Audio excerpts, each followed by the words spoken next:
My name is Tori Thatcher, and I'm 32 years old. 5 years ago, my mother called me 3 days before Thanksgiving and said 7 words that shattered everything I thought I knew about family. Don't come home this year. Victoria doesn't want drama. No explanation, no apology, just a door slammed shut on 27 years of trying to belong. I spent that Thanksgiving alone at a restaurant in Boston, watching happy families laugh together while I fought back tears over a cold turkey dinner. I had no idea that the strangers at the next table would become the family I'd always dreamed of. I had no idea that 5 years later, they'd be introduced at my wedding as the parents of the bride, while my biological parents stood watching uninvited, realizing they'd been replaced in every way that matters. Before I tell you what happened, please take a moment to like and subscribe, but only if this story resonates with you. And let me know in the comments, where are you watching from, and what time is it there? Let me take you back to the phone call that changed everything. I remember exactly where I was standing when my phone rang. November 21st, 3 days before Thanksgiving. I was in my tiny studio apartment in Boston, surrounded by half-packed bags and the scent of the pumpkin candle I'd lit to get myself in the holiday spirit. I'd already bought my plane ticket home to Connecticut. Non-refundable, of course. Mom's name flashed on my screen. I smiled and picked up. "Hey, Mom. I was just about to—" "Tori." Her voice was flat, cold. "I need to tell you something." My stomach dropped. That tone never meant anything good. "What's wrong? Is Dad okay?" "Your father's fine." A pause. "Listen, I've been thinking, and don't come home this year." I actually laughed. I thought she was joking. "What do you mean?" "Victoria doesn't want drama. She's pregnant again, and she doesn't need the stress." I gripped the phone tighter. "Drama? What drama? I haven't even talked to Victoria in months." "Exactly." Mom's voice hardened. "And let's keep it that way. You know how you get." "How I get?" My voice cracked. "Mom, I literally just asked her last year why she didn't invite me to her baby shower. That's not drama. That's a question." "See? That's exactly what I mean. You always make everything about you." I stood there, frozen, watching the snow fall outside my window. 27 years old, and my mother was telling me I wasn't welcome at Thanksgiving because I'd once asked why I was excluded. "Mom, I already bought my ticket." "Then get a refund." Her tone left no room for negotiation. "Victoria is pregnant. She doesn't need stress. You understand." The line went dead. I understood perfectly. I'd always been the acceptable sacrifice. I wish I could say this was the first time. But as I sat on the edge of my bed, staring at my useless plane ticket, the memories came flooding back like a highlight reel of disappointment. My 16th birthday party. I'd been planning it for months, a small gathering with my 3 closest friends. Mom promised we'd have cake and go bowling. But the morning of, Victoria called crying because she'd failed her calculus final and needed emotional support. My party was canceled. We spent the day consoling my sister instead. "Don't be dramatic, Tori. Your sister needs us more right now. You can celebrate next weekend." We never did. Then there was my college graduation. I'd worked so hard for that moment. 4 years of late nights and part-time jobs and scraping by on ramen. I was the first person in my family to graduate with honors. When I walked across that stage, I looked for my parents in the crowd. Their seats were empty. They showed up 2 hours late. Victoria had a routine prenatal checkup that couldn't be rescheduled. "You understand, sweetheart. Your sister's baby is more important than a ceremony. More important than me." That's what she meant. That's what she always meant. I learned early that complaining only made things worse. Don't be so sensitive. Stop making everything about yourself. Why can't you just be happy for your sister? So I stopped complaining. I became smaller, quieter. I thought if I was agreeable enough, easy enough, invisible enough, maybe then I'd finally earn their love. I was 27 years old, sitting in a cold apartment with a worthless plane ticket, and I finally realized the truth. There was no amount of small that would ever be small enough. I called my father. I don't know what I expected. Maybe some small part of me still believed he'd stand up for me, just this once. The phone rang 4 times before he answered. Hey, kiddo. His voice was cautious. He already knew. Dad, did Mom tell you? A long pause. I could hear the TV in the background, probably a football game. She mentioned it. And you're okay with this? You don't think maybe I should be allowed at Thanksgiving with my own family? Another pause, longer this time. You know how your mother is, Tori. She's just trying to keep the peace. By excluding me? It's not like that. Then what is it like, Dad? Tell me. Because from where I'm standing, it looks like you're all choosing Victoria over me. Again, silence. I could hear him breathing. I could almost see him sitting in his recliner, rubbing his forehead the way he always did when he wanted to disappear from a conversation. Dad, do you want me there? 5 seconds passed. 10. I think... He cleared his throat. I think it's better if you listen to your mother this year. Something inside me went quiet. Not sad, not angry, just empty. Okay, Dad. Tori, don't be like... I said, okay. I hung up. He didn't call back. I sat in my apartment as the sun went down, watching the shadows stretch across my floor. My father had a chance to choose me, to say one word in my defense, and he chose silence instead. He was always in the middle, I realized. He just always chose to stand on their side. But as the darkness settled in, something else settled too. A quiet decision. If I wasn't welcome at their table, I'd make my own Thanksgiving. Thanksgiving Day arrived gray and cold. I woke up in my studio apartment to the sound of my neighbor's family arriving. Footsteps overhead, children laughing, the muffled warmth of voices I couldn't make out. The smell of something delicious drifted through the vents. Someone was making stuffing. I made instant coffee and sat by the window, watching the snow fall on the empty street below. My phone stayed silent all morning. No calls, no texts, not even a happy Thanksgiving from anyone in my family. Around noon, I made the mistake of opening Instagram. Victoria had posted a photo. The whole family around the dining table, Mom, Dad, Victoria, her husband Brad, their 2-year-old son in a tiny turkey sweater. Everyone was smiling. The caption read, "So grateful for my family. These are the people who matter most." I zoomed in on the photo, counted the place settings. 4 adults, 1 toddler, 5 chairs. There wasn't even an empty seat where I should have been. They hadn't just excluded me. They'd erased me, like I'd never existed at all. I closed the app, stared at the ceiling. I thought about ordering delivery and spending the day in bed. That's what I deserved, right? A sad meal alone in my dark apartment, feeling sorry for myself. That's what the dramatic daughter gets. But something in me refused. No, I wasn't going to sit here and let them win. I wasn't going to let their rejection turn me into exactly what they accused me of being, a sad, bitter, dramatic mess. I grabbed my coat. If I was going to eat Thanksgiving dinner alone, I was going to do it somewhere with actual food, with light, with life. I just had to find a restaurant that was still open. Harborview Grill was one of those old Boston institutions, dark wood, brass fixtures, the kind of place that still had cloth napkins and candles on every table. More importantly, it was one of the few restaurants in the city that stayed open on Thanksgiving. When I pushed through the door, the warmth hit me like a wave. The smell of roasted turkey and fresh bread, the soft clink of glasses, and everywhere, families. Couples with grandparents, parents with children, groups of friends who laughed like they'd known each other forever. The restaurant hummed with the sound of people who belonged somewhere. The hostess looked at me with barely concealed pity. Just one tonight? Just one. She led me to a tiny two-top in the corner, squeezed between the kitchen door and a large family that took up 3 tables pushed together. I could have touched their chairs if I reached out. Your server will be right with you.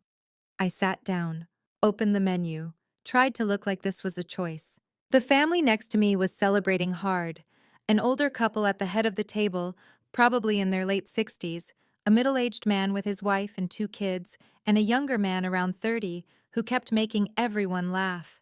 3 generations, easy. They passed dishes back and forth without asking. They interrupted each other in the way that only people who truly love each other can. I watched them out of the corner of my eye and felt something crack open in my chest. This is what family is supposed to look like. The server arrived with a bread basket and a tight smile. The Thanksgiving special? Please. I was going to get through this dinner. I was going to be fine. I wasn't fine. My turkey arrived. Golden skin, cranberry sauce, a perfect scoop of mashed potatoes. It looked like a magazine photo. I couldn't taste any of it. I sat there pushing food around my plate, trying not to look at the family beside me, trying not to think about my own family gathered around their table in Connecticut, laughing and passing the gravy without a single thought about the daughter they'd discarded. And suddenly I understood something I'd been avoiding for 27 years. This wasn't about Thanksgiving. This wasn't about Victoria's pregnancy or Mom's need for peace. This was about a pattern so deep it had shaped my entire life. I had spent 27 years trying to earn a place at their table, bending myself into smaller and smaller shapes, swallowing my hurt, apologizing for having feelings, staying quiet when I should have spoken, speaking up only to be told I was too much. And what had it gotten me? A corner table, a meal alone, an Instagram photo with no empty chair. If I kept going like this, if I kept trying to be small enough, quiet enough, agreeable enough, what would I have left? At some point, there'd be nothing left to shrink. The tears came before I could stop them. I turned my face toward the window, hoping no one would notice. I grabbed my napkin and pressed it to my eyes, trying to be invisible, trying to disappear like I always did. Honey? I froze. A woman's voice, warm, concerned. Are you okay? I looked up. The older woman from the family next to me was standing beside my table. Silver hair, kind eyes, a face that somehow looked like it had spent a lifetime actually listening to people. She was looking at me like I mattered. I'm fine, I said automatically. Just allergies. The woman raised one eyebrow, not judging, just knowing.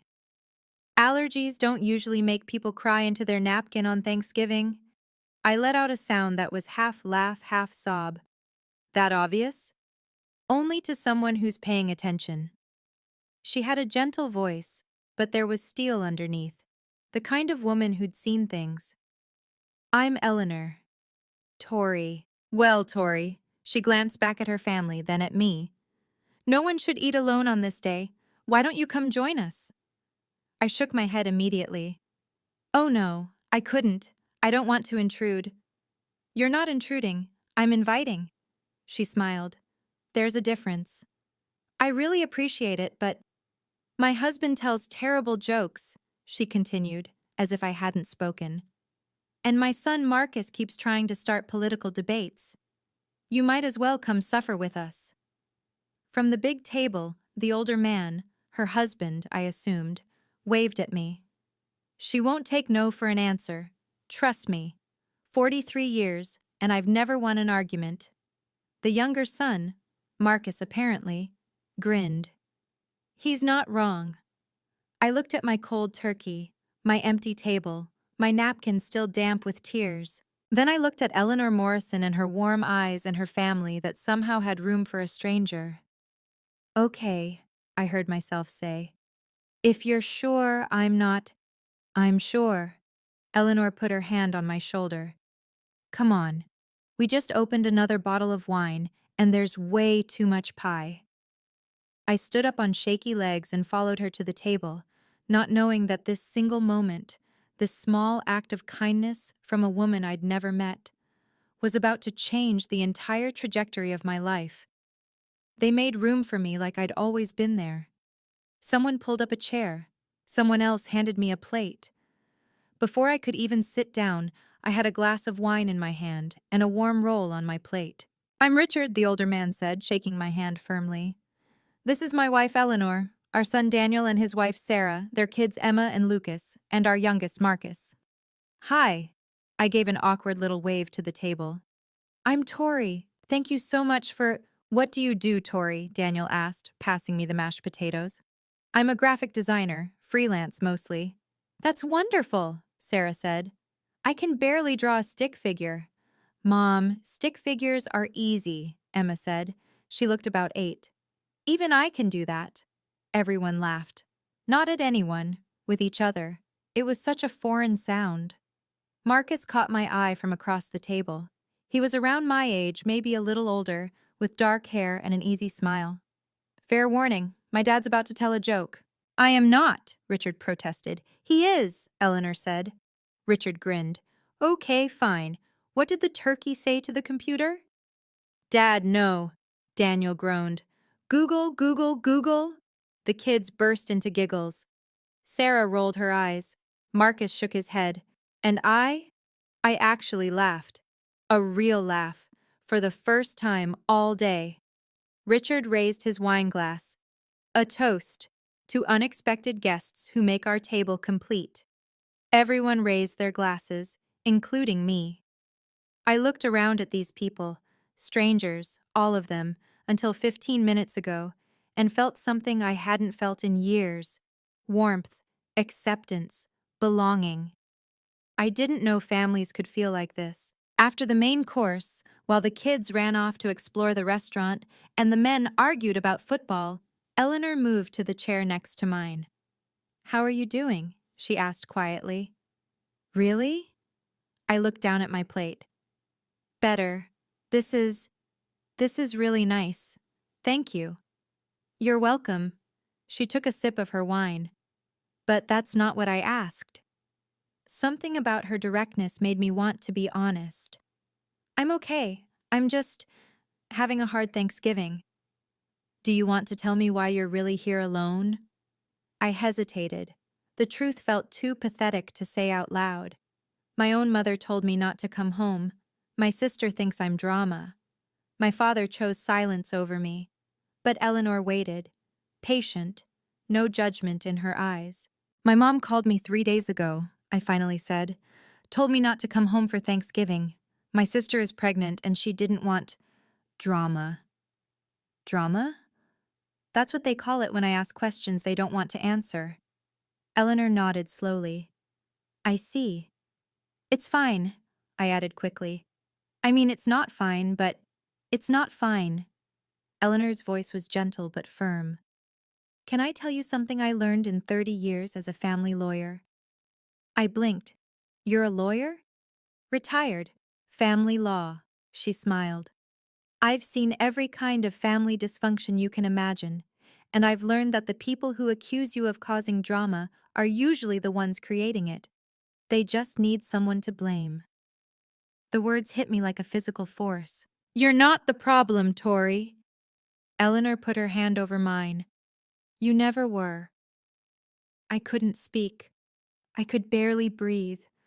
Those were the words I'd needed to hear my entire life. Hey, I want to pause here for a second. If you're watching this and you've ever been blamed for causing drama just because you asked to be treated fairly, I see you. I want to know, have you ever been made the scapegoat in your family? Type your answer in the comments. And if this story is hitting close to home, please hit that like button so more people can find it. Now let me tell you what happened next. The evening wound down slowly, the way good dinners do. Pie was served, coffee was poured.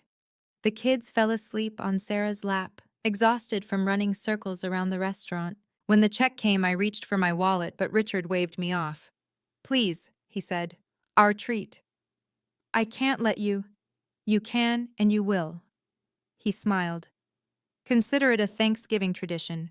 We always buy dinner for new friends. As we gathered our coats and prepared to leave, Eleanor pressed something into my hand. A small card, cream-colored, with elegant black text. I looked down. Eleanor Morrison, J.D., Family Law, retired. Below that, a phone number and an address in Brookline. If you ever need to talk, she said, call me, I mean it. Thank you. Richard appeared beside us, shrugging on his coat. Sunday dinners, every week at our place. You're welcome any time. I shook my head. That's so kind, but I couldn't. She could, Marcus said, joining the group. And she should. Mom never says things she doesn't mean. Trust me. Eleanor squeezed my hand. Family isn't blood, Tori. It's showing up. I stood there in the restaurant lobby, holding a business card from a woman I'd met 3 hours ago, receiving an open invitation from a family I had no claim to. Outside, the snow was falling harder.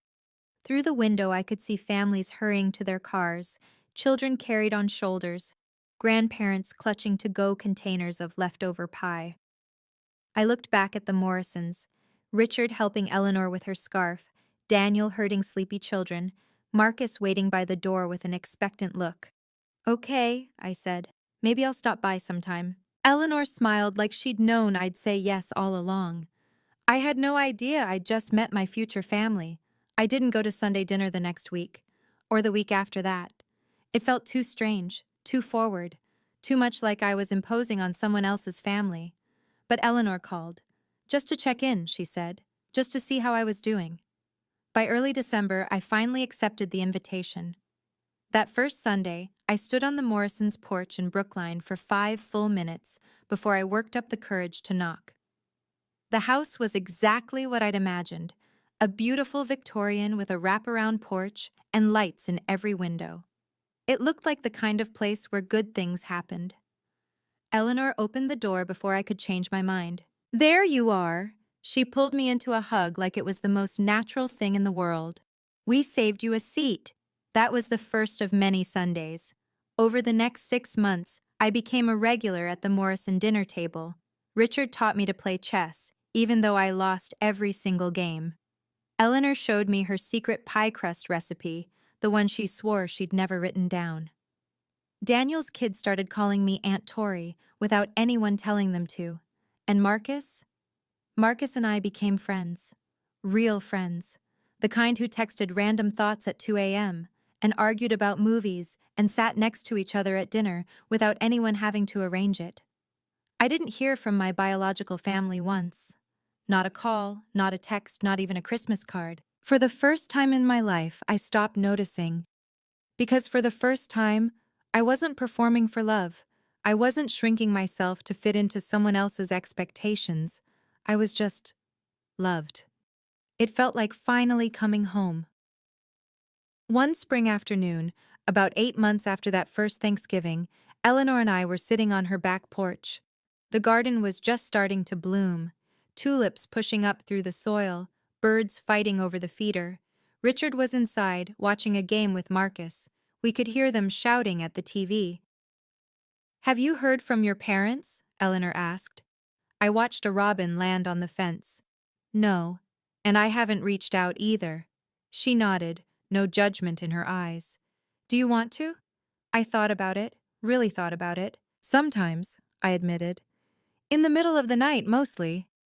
I'll think about calling my mom and trying to explain, but then I remember there's nothing to explain. She knows what she did.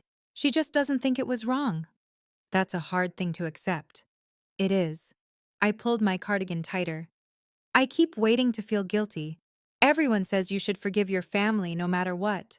Blood is thicker than water and all that. You know, I've never believed that. Eleanor took a sip of her tea.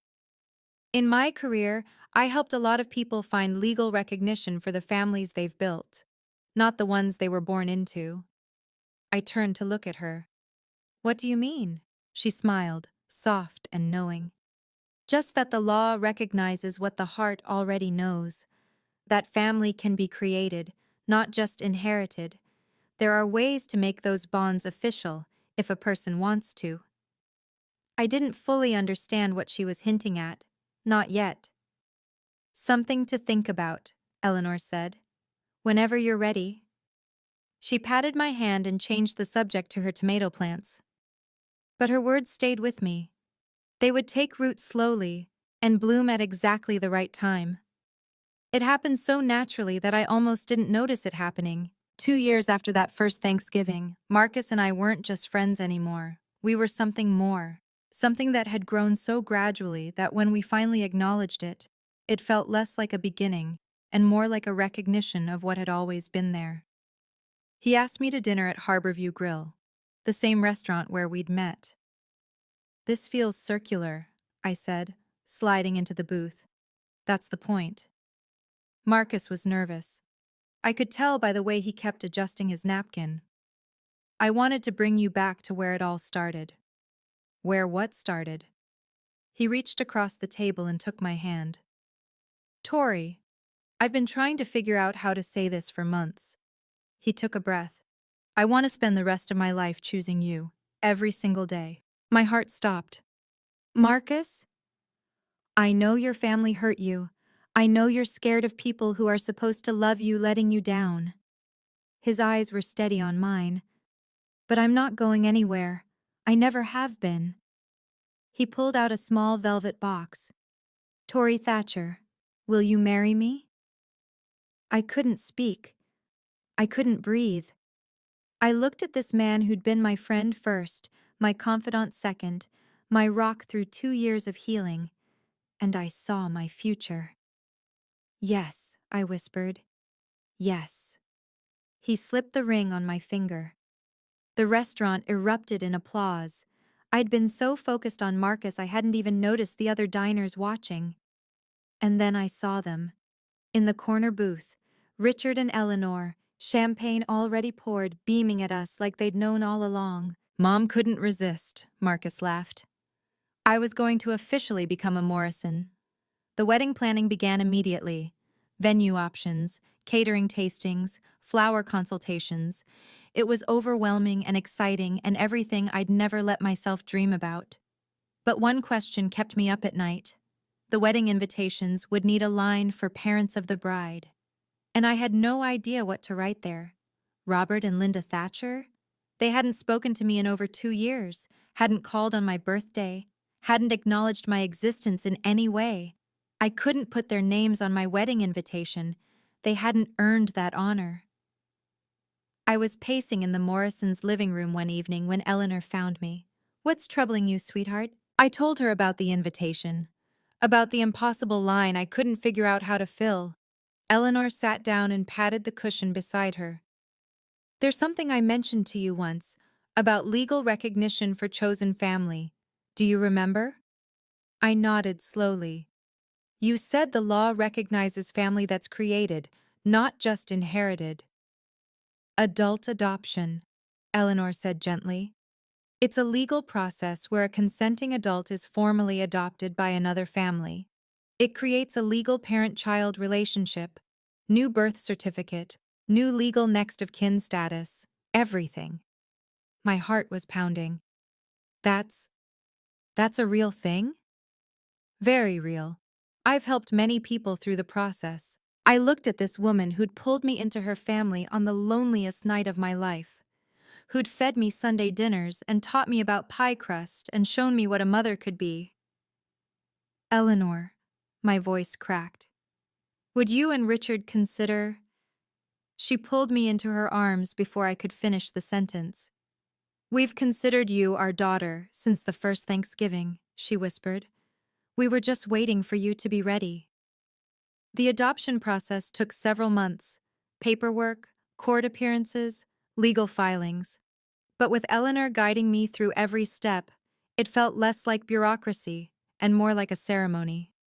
When the judge signed the final order, I legally became Tori Morrison. I had a new birth certificate, new legal parents, a new family, on paper and in my heart. The wedding was set for the following June. We sent out invitations with the line I'd agonized over, now proudly printed: "Parents of the bride, Richard and Eleanor Morrison." I should have known the Thatcher family would eventually find out. 3 months before the wedding, my phone buzzed with a text from Victoria, the first message from her in nearly 3 years. "Did you know Tori's getting married?" I stared at the screen, then I blocked the number. A week later, my mother called, 5 times in one day. I let every call go to voicemail. Finally, a text. "Why didn't you tell us? We're your family. Call me back immediately." I read it twice, then I deleted it. 3 years of silence. 3 years of pretending I didn't exist. And now suddenly they remembered they had another daughter. I wasn't angry. I'd moved past anger long ago. I was just tired. Marcus found me staring at my phone that evening. Everything okay? My biological family found out about the wedding. Ah. He sat down beside me. What do you want to do? Nothing. I put the phone away. I don't owe them anything. Not an explanation, not an invitation, nothing. He nodded and pulled me close. Whatever you decide, I support you. But we both knew this wasn't over. The Thatchers weren't the kind of family who accepted being ignored. The question was, what would they do about it? She showed up at my apartment on a Tuesday afternoon. I was working from home, reviewing design proofs at my kitchen table, when the doorbell rang. I opened it without checking the peephole, a mistake I wouldn't make again. Tori. My mother stood in my hallway. She looked older than I remembered, grayer, more tired, but her eyes held the same disappointed expression I'd spent my childhood trying to erase. Mom. The word felt foreign in my mouth. What are you doing here? What am I doing here? She pushed past me into the apartment without being invited. What are you doing? Getting married without telling your own mother? We haven't spoken in 3 years. And whose fault is that? I closed the door slowly, counted to 5. Yours. It was your fault. You told me not to come home. Not to. That was one Thanksgiving. You can't still be upset about that. I'm not upset. I kept my voice calm. I've moved on. Linda's eyes swept across my living room, landing on the photos on my bookshelf. Me and Marcus at a beach. Me and Eleanor making pie. The whole Morrison family at Christmas. Me right in the center. Who are these people? My family. Her face contorted. I am your family. You were.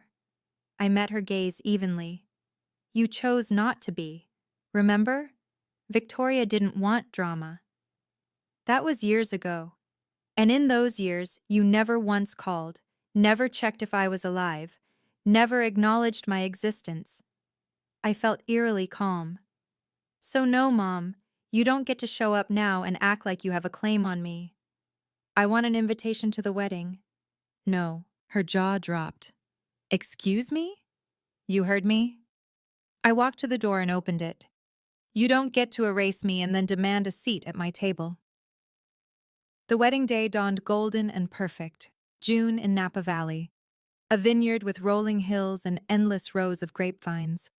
We'd chosen an outdoor ceremony with a reception in a beautiful stone barn, everything decorated with white roses and greenery. In the bridal suite, I stood before a full-length mirror while Eleanor adjusted my veil. You look beautiful, she said softly. Absolutely beautiful. I looked at my reflection. The woman looking back at me was calmer, stronger than the girl who'd sat alone in a restaurant 5 years ago. That girl hadn't believed she deserved to be loved. This woman knew better. On the vanity beside me sat a copy of the wedding program. I picked it up, reading the line I'd never thought I'd be able to write. Parents of the bride, Richard and Eleanor Morrison. Underneath, in smaller text, the family who chose her. Eleanor noticed me looking. Are you nervous? About marrying Marcus? No. I set down the program. About what might happen, a little. I'd hired security for the wedding, a quiet precaution. After Mom's visit to my apartment, I knew there was a chance she'd try something. Eleanor put her hands on my shoulders. Whatever happens today, you have a family who chose you. We will always choose you. Never forget that. I hugged her tight. I love you, Mom. It was the first time I'd called her that. The word came out naturally, like it had always been waiting. Eleanor's eyes glistened. I love you too, sweetheart. My daughter. Through the window I could see guests arriving. Marcus was already at the altar looking nervous and handsome in his gray suit. It was time. Whatever came next, I was ready. The ceremony was everything I'd dreamed of. Marcus waiting at the end of the aisle. Richard walking me toward him, steady and proud. The vows we'd written ourselves, words that made half the guests cry and the other half pretend they weren't crying. When Marcus slipped the ring on my finger and the officiant pronounced us husband and wife, I felt something click into place, like the last piece of a puzzle I'd been trying to solve my entire life. The reception was in full swing when the security guard found me. "Mrs. Morrison?"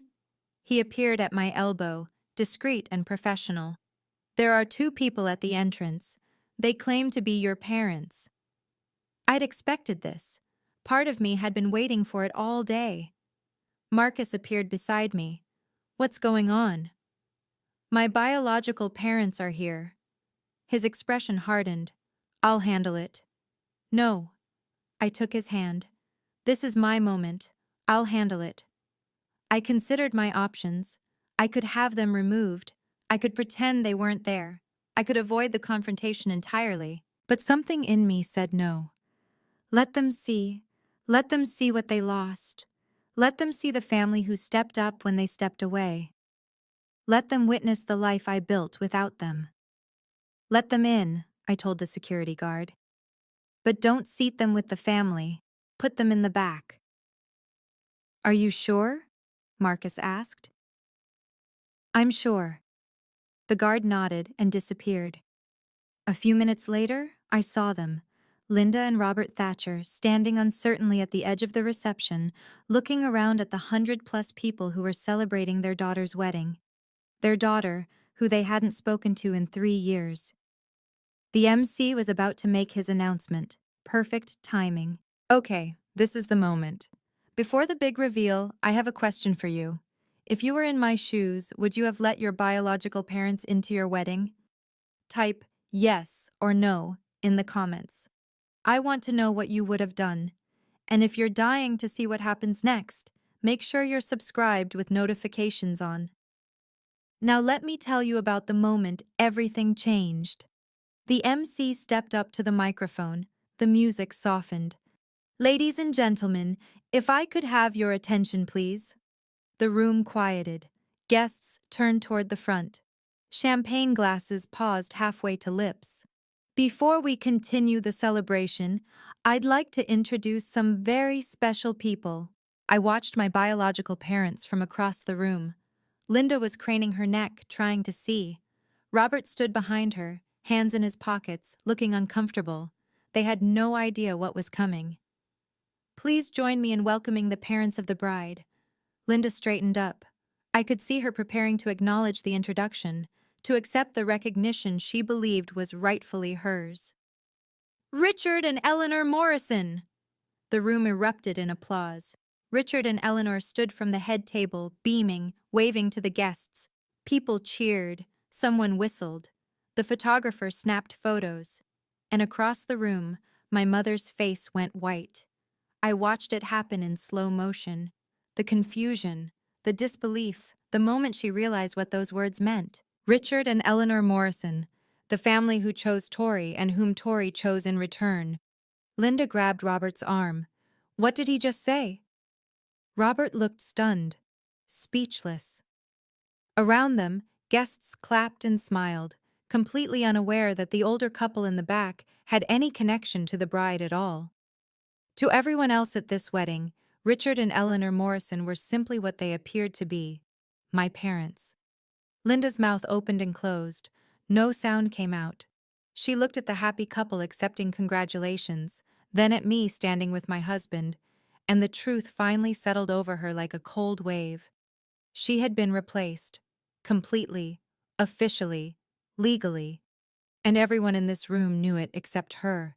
Linda pushed through the crowd before I could stop her. She reached me just as the applause was dying down. Her face was flushed, her eyes wild. Robert trailed behind her, looking like he wanted to disappear. "What is going on?" Linda's voice was a harsh whisper. "Who are those people?" I kept my voice calm, steady. "My legal parents. I was adopted 2 years ago." "You... what?" She actually staggered back a step. "You can't just replace us." I didn't replace you. I looked at her evenly. You abandoned me first. We never abandoned you. You told me not to come home. You chose Victoria. Every time. For 27 years. The guests nearest to us had noticed the confrontation. Conversations died. Heads turned. That's not fair, Linda started. Fair? I felt Marcus move to my side, a solid, reassuring presence. You want to talk about fair? I didn't raise my voice. I didn't need to. The truth was loud enough on its own. I spent 27 years trying to earn a place in your family. You know what I got? An Instagram photo with no empty chair. A Thanksgiving dinner alone. 3 years of silence. I'm still your mother, Linda's voice cracked. Not legally. I held up my left hand, both rings glinting in the reception lights. Not emotionally. Not anymore. Around us, the room had gone quiet. 100 pairs of eyes watched us.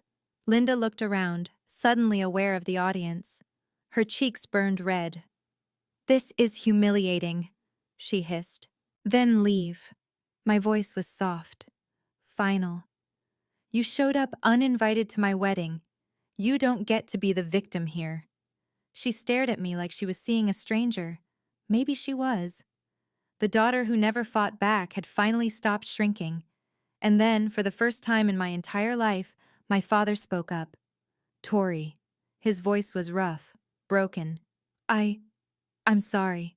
I turned to look at him. Really look at him. Robert Thatcher had aged more than 5 years should account for. His hair was grayer, his shoulders slumped, but his eyes were wet with tears. I'd never seen my father cry, not once in 27 years. I'm sorry, he said again. I should have done better. Something cracked inside my chest. Not healing, just recognition of an old wound. I know, Dad. I was a coward. His voice trembled.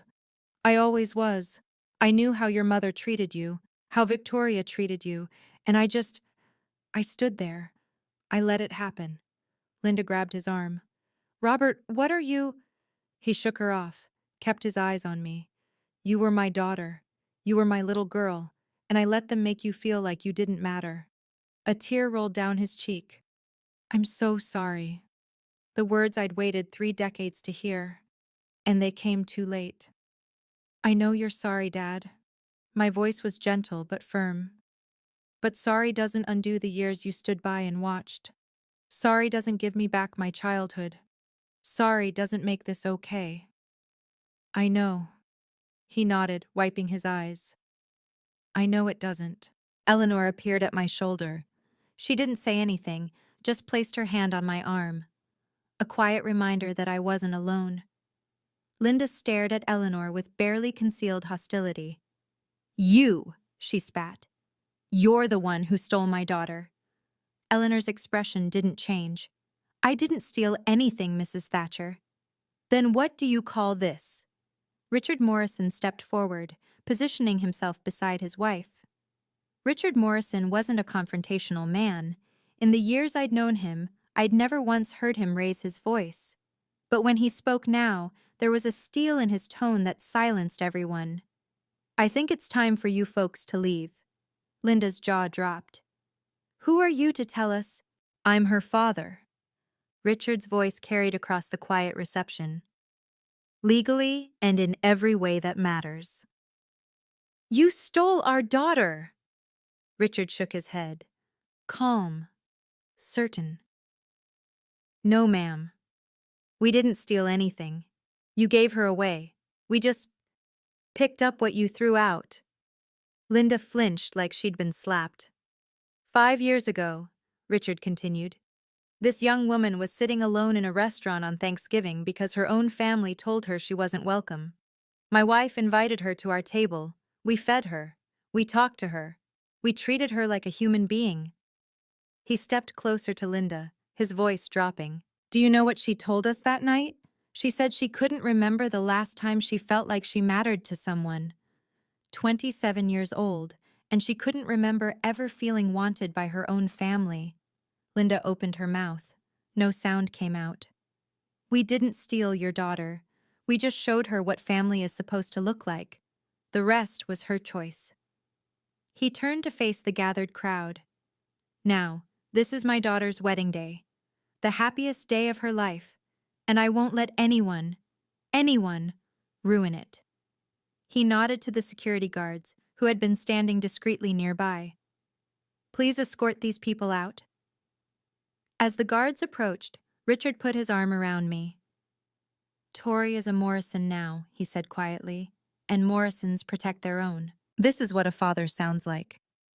Before the security guards could lead them away, I held up my hand. Wait. Everyone froze. Linda looked at me with something like hope in her eyes. Maybe she thought I was having second thoughts. Maybe she thought I'd relent. I walked toward my biological parents, stopped an arm's length away. Mom, Dad. The words still felt strange in my mouth when directed at them. I need you to understand something. Linda's chin lifted. What? I don't hate you. Whatever she'd expected me to say, that wasn't it. I don't hate you, I repeated. I've made peace with who you are. You're not villains. You're just people who couldn't love me the way I needed to be loved. People who chose comfort over fairness. People who let one daughter become invisible so the other could shine. Robert was crying again. Linda's face was a mask. But I've also made peace with who I am. I stood straighter. And who I am is someone who deserves to be chosen, not as a backup, not as an afterthought, chosen first. I looked at them both. The parents I'd spent my childhood trying to please, the family I'd shrunk myself to fit into. You didn't choose me, they did. I gestured to the Morrisons. And I choose them. The room was silent. 100 guests watched this moment, and not one of them moved. Linda opened her mouth to speak. I didn't let her. I'm not erasing you from my history. I'm just not giving you a seat at my table anymore. And that's not revenge. That's just the natural consequence of your choices. I nodded to security. Goodbye, Mom, Dad. As they were escorted out, the wedding guests began to applaud. Not for the drama, for me.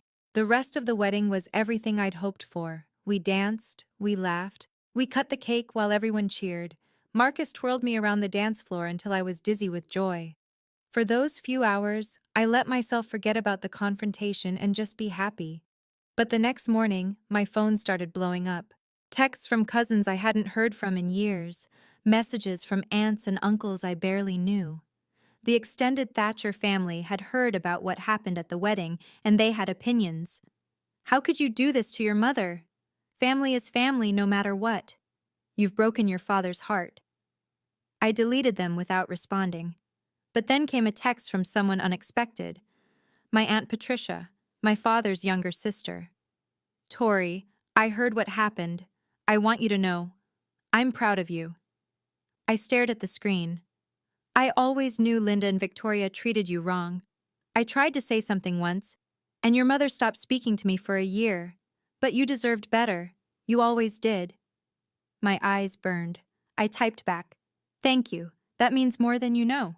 On Facebook, Linda posted a long, dramatic status about ungrateful children and modern families who don't understand loyalty. I didn't respond. I didn't need to. That evening, I blocked every phone number and social media account connected to the Thatcher family. Not out of anger, out of peace. Marcus found me on the balcony of our honeymoon suite. You okay? I looked out at the vineyard spreading golden in the sunset. Yeah. I leaned into him. I really am. For the first time in my life, I wasn't carrying the weight of people who didn't want to carry me. I was finally free. 2 weeks after the wedding, a handwritten letter arrived at our new address. The return address said Victoria Thatcher Collins. My sister's handwriting, loopy, perfect, exactly like I remembered from birthday cards that always felt more like obligations than affection. I almost threw it away unopened. But something made me sit down at the kitchen table and read it. Dear Tori, I don't know if you'll read this. Honestly, I wouldn't blame you if you didn't. But I had to try. Mom told me what happened at your wedding. She's devastated. Dad hasn't been the same since he came home. I think seeing how happy you are without us, broke something in him. I know we haven't always had the best relationship, but you have to understand. Mom and Dad were just trying to keep the peace. I never meant for you to feel excluded. You always made everything so difficult, always asking questions and bringing up old hurts. It was exhausting. I hope one day you'll understand that family is complicated. Maybe when you have your own kids, you'll see why Mom made the choices she made. I'm not asking for an apology. I just wanted you to know that we still love you, even if you've decided we're not good enough for you anymore. Your sister, Victoria. I read it twice. Then I folded it carefully and put it in a drawer. Marcus came home to find me at the kitchen table. What's that? Letter from Victoria. What did she say? Nothing new. I stood up and started making dinner. She still doesn't get it. She never will. Does that bother you? I thought about it. Really thought about it. No, I said finally. It's not my job to make her understand. It never was. A year after the wedding, life had settled into something beautiful. Marcus and I bought a house in the suburbs of Boston, a little Cape Cod with a big backyard, just 20 minutes from Richard and Eleanor. Close enough for Sunday dinners, far enough for privacy. I was no longer freelancing. A design agency had hired me as their art director, a job I loved so much it barely felt like work. Marcus was thriving at his architecture firm. We were building a life together, literally and figuratively. And I was pregnant. Eleanor cried when we told her. Richard tried not to cry and failed. Daniel's kids were already arguing about who would be the baby's favorite cousin.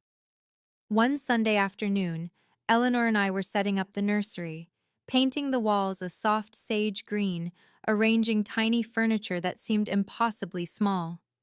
Have you thought about names? Eleanor asked, holding up two different mobiles. Emily, I said. If it's a girl, Emily Grace Morrison. Eleanor's eyes welled up. That's beautiful. The Morrison part is non-negotiable. I smiled. I want her to have the name of the family that chose her mother. Eleanor set down the mobiles and pulled me into a hug. You know, she said, when I saw you sitting alone in that restaurant, I had no idea we'd end up here. I just saw someone who needed kindness. You saved my life that night. No, sweetheart. She pulled back, holding my shoulders. You saved yourself. We just showed you it was possible. I looked around the nursery, at the crib we'd picked out together, at the rocking chair Richard had built by hand, at the life I'd created with people who loved me unconditionally. I finally had everything I'd always wanted. I was home. 5 years to the day after I sat alone in Harborview Grill, I sat at the head of a very different table. The Morrison house was chaos, the best kind. Emily, now 6 months old, was being passed from lap to lap like a tiny, drooling treasure. Daniel's kids were playing some complicated card game in the corner. Sarah was arguing with Marcus about the proper way to carve a turkey. Richard was sneaking extra pie when he thought Eleanor wasn't looking. She was. All right, everyone. Eleanor clapped her hands. Before we eat, we need a toast. She raised her glass and looked at me. Tori, would you do the honors? I stood, Emily in my arms, and looked around the table. At the family I'd found, the family that had found me. 5 years ago tonight, I said. I was sitting alone in a restaurant wondering if I'd ever belong anywhere. I thought I was unlovable. I thought there was something wrong with me, that I was too much, too difficult, too dramatic. I paused, feeling Marcus's hand squeeze my knee under the table. Then a stranger named Eleanor Morrison came up to my table and said, "No one should eat alone on this day." And everything changed. Richard wiped his eyes. Eleanor was already crying. So here's my toast. I raised my glass. To family. Not the one we're born into, but the one we build, the one we choose, the one that chooses us back. To family, everyone echoed. Glasses clinked. Emily gurgled. Richard finally got his extra piece of pie, tea, and I looked around at these people, my people, and felt something I'd spent my whole childhood chasing, I belonged. Completely. Unconditionally. For the first time in my life, I was home. After dinner, Marcus and I sat on the back porch with Emily asleep between us in her carrier. The November air was cold, but we were bundled in blankets, watching the stars emerge one by one. Do you ever think about them? Marcus asked quietly. Your bio parents? I considered the question. Sometimes, I admitted. In the middle of the night, mostly. I'll wonder how they're doing, if they've changed, if they ever really understood what they lost. Do you think they have? Changed? I shook my head slowly. People rarely do, not in the ways that matter. Does that make you sad? I looked at Emily, her tiny fist curled near her cheek, her perfect rosebud mouth, her chest rising and falling with each peaceful breath. It used to, I said. But not anymore. I spent so many years being sad about a family that didn't want me. I don't have room for that anymore. My life is too full. Marcus wrapped his arm around me. What changed? I did. I leaned into him. I stopped waiting for them to love me the way I needed. I stopped shrinking myself to fit into their version of who I should be, and I started building something new. Through the window, I could see the Morrison family, my family, laughing and talking, clearing plates and wrapping leftovers. Setting boundaries isn't revenge, I said softly. It's survival. It's choosing yourself when no one else will. Marcus kissed my forehead. I'm glad you survived. Me too. Emily stirred, making soft baby sounds. I picked her up and held her close. I'll never make you earn my love, I whispered to her. I promise. You'll never have to wonder if you're wanted. You'll always know. She yawned and fell back asleep. If you're watching this, and you've been the scapegoat of your family, if you've been told you're too much or too sensitive or always causing drama just because you dared to ask to be treated fairly, I want you to know something. It's not you. It never was. You deserve to be chosen. Not as a backup. Not as a last resort. Not as the acceptable sacrifice when someone else's comfort is at stake. Chosen first. Chosen fully. Chosen without conditions. Family isn't blood. Family isn't obligation. Family isn't people who share your DNA but treat you like a burden. Family is the people who show up. The people who see you crying alone at a restaurant table and invite you to join them.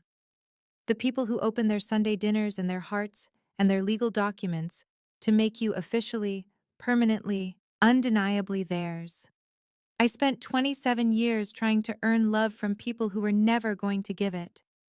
And then I spent 5 years learning what love actually looks like. Not from the family I was born into, but from the family that chose me. If the people who are supposed to love you can't do that, if they've proven over and over again that you'll always come last, you have the right to build your own family. You have the right to walk away.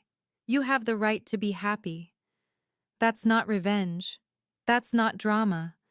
That's just living your life without people who don't deserve a seat at your table. I found my people. And I hope, with all my heart, that you find yours too. You deserve it. Thank you so much for being here until the very end.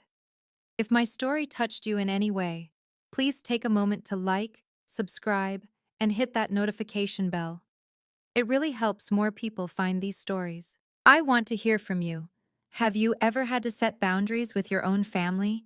Share your experience in the comments. I read every single one. And if you want more stories like this, check the description. I've linked some of my favorites there.